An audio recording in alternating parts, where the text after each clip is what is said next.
Ano po ba talaga tong rally nyo? Para saan ba talaga? Talaga to? Para sa PI ulit? Pakipaliwanag naman po. Sabi nyo kasi dito, defend the flag. Peace rally. Ano pong meron dito? Bakit may PI na naman? Halak ka. Tsaka kapansin-pansin ngayon kayo, tandang Duterte may script na kayo. Ayaw nyo na magkamali. Ayaw nyo nang malutang. Ayaw nyo nang tawag dito, mag-ulyanin. Ganun ba? Tuloy natin. Halatang halata kayo rito sige. Defend the flag, peace rally. Presidente o Presidente duwag istoryahan diri. Ang Presidente 6 years. Tapos? Ang Vice President 6 years. Pero gusto nyo patalsikin para alin, hindi makita sana yung mga katarantaduan nyo sa nakaraang administrasyon.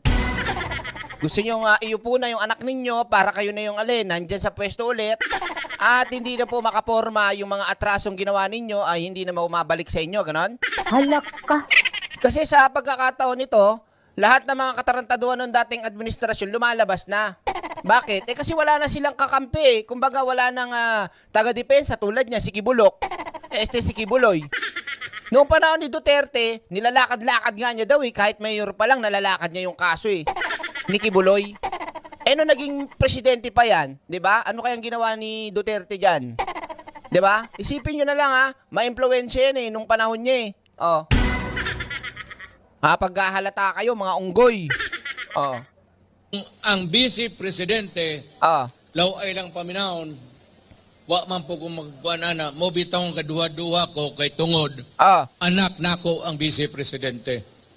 Dili ko gugta mo apil apan napugos na lang ko kay muragwa nako kaangay sa naitabo. Wait lang alam mo tanda. Kung ako sa'yo, gayahin mo na lang si Gloria, nag-wheelchair na lang.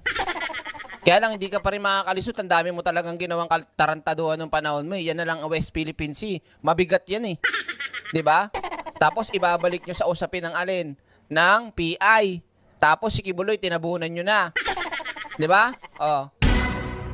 Atong naso. Sagutin nyo kaya yung West Philippine Sea na pinagdidiinan ng China, Duterte. 'Di ba? Sagutin nyo nga yun.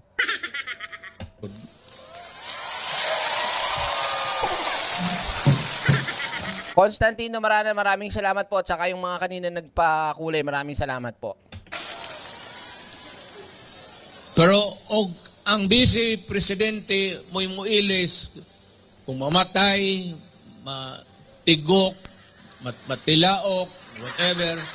So, depende po na, kasi ang Vice Presidente, more than 4 years na, mura po iyang termino.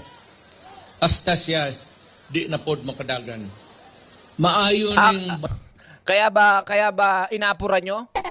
Kaya ba kayo may propaganda ritong nakikita Ganun ba? Kasi hanggat hindi makakaporma si Sara, mahihirapan Kaya niraratrat nyo na talagang masira yung presidente, yung gobyerno, para makuha nyo yung posisyon, mga Duterte. Tama ba? Napaghahalata. Kalmaan nyo lang, halatang-halata kayo. Balaora. Guwapo guni nga balaod. Kay para nako ang 8 years medyo subidahon. Nakasuway na tayo. 6 years tama lang. Ngayon, tatanungin natin. Yung ating presidente, nagawa po niyang ipagtanggol si Sara Duterte, sa mga nagkikriticize sa kanya, na yung kinikriticize natin, sa hindi pagsagot at si Miss No Comment. Ikaw, Sara Duterte, anong nagawa mo sa presidente para lang maipakita mo o kahit di mo na depensahan yung presidente sa pamamagitan ng tatay mo, sa pamamagitan ng kuya mo, mga kapatid mo? May ginawa ba yung Vice President? Wala. 'Di ba? Kaimpokritahan yung ginagawa ni Sara. Asa pa kayo. Karon, Oh.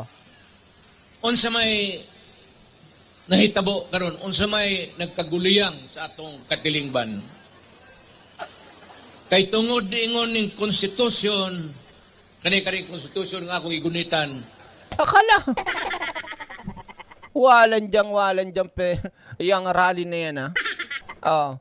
Basta po ang pinaglalaban nila dito, obviously naman po, ang propaganda ay pasimain, sirain ng gobyerno at obvious naman po, gusto nilang mailuklok si Sara dito para sila na yung nakapwesto at yung mga dikit ni Sara at lahat ng mga dating gabinete ni Dutae ay pwede pong bumalik. At syempre, pag siya na ang presidente, maaari po nilang kausapin muli ang China at gumawa na naman ng kung ano-anong katarantaduhan para pagtakpan po yung ginawang katarantaduhan ng tatay niya.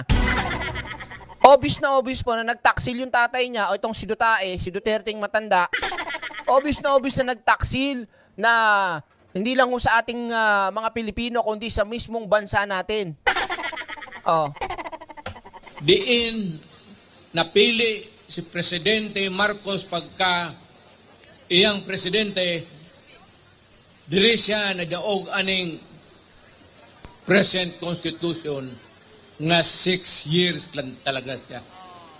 Yun naman, alam naman namin yung 6 years lang. Bakit hindi nyo hayaan ngayon? Tingnan natin, pag may kumalikot niyan, di ba? Kasama nyo kami magwewelga, kasama nyo kami magrarally, di ba? Masyado kayong tamang hinala din eh.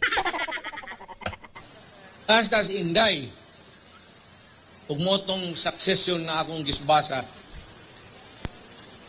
muna karon, abi nimo, ay nako, sayo. Law ay kaayo mangyod nga kaning usa ka tawo, usa ka administrasyon maningkamot na pod og usab sa konstitusyon para usbon tangtangon tong unom ka tuig o guston dungagan. Kagidire, 1 term, 6 years only. Karon naghimo sila bag-ong konstitusyon, munang gitawag og chatcha, constitutional change. O katong akong gibasa, usara na ka sentence, muni kabaga sa konstitusyong yawa o. Oh, may yawa na. Hindi ko talaga maintindihan dito sa mga na to. Ano pang pinaglalaban nyo ba? 'Di ba? Yan pa rin bang PI? Okay. Alam na ng maraming Pilipino yan. Di ba, Maria Carol Puginami, maraming salamat po. Style Arroyo, impeach Estrada, Arroyo became president, another than 6. Yun nga po Yun ang maliwanag na nakikita natin dito. Ito lang po Correct me if I'm wrong, and maybe I am wrong, but this is what I see it, okay? Ito yung nakikita ko in the future na gusto nilang mangyari. Matanggal yung gobyerno ngayon hanggat maaga. Kasi po, kasasabi ko lang kanina, sunod-sunod po yung mga lumalabas na mga katarantaduhan ng dating administrasyon. At ang napakalala nga po ay ang West Philippine Sea. At alam natin, tayo po ay nagalit at nag-agree na masara ang ABS-CBN dahil nga naman fake news, di ba? Lakaiti, Amyanan, maraming salamat po. Go, direct ibasura mga Dutae. At alam nyo, dapat tayong sumunod sa batas. No one is above the law. Diba? Si Dilima, ang tawag dito, binanata natin ng sobra, hinusga natin ng sobra, at pagdating po sa proseso ng ating husgado, napawalang sala, at mismong si Sandra Cam, nakakampi at maka-DDS nitong matandang to, ay umamin po na ginamit siya para maging kasangkapan at idiin si Dilima. At isa pa, bago lang, yung patungkol kay Trillanes na ginawa ng administrasyon niya. Tapos sasabihin po, sila ay hindi nagsosupress ng boses o ng gigipit. Yung termino nga ni Duterte, ang tunay ng gipit at ng haras ng mga tao. Pag sinabi nilang ayaw sa'yo, yari ka. Kitang-kita na ngayon, lumalabas. Kayo yung ganon. Mga animal. Ang laya nyo nga, ang dami nyo mga vloggers dyan, nagpe-fake news. Sasabihin nyo, sinosuppress kayo, mga gunggong, eto kayo. What the fuck?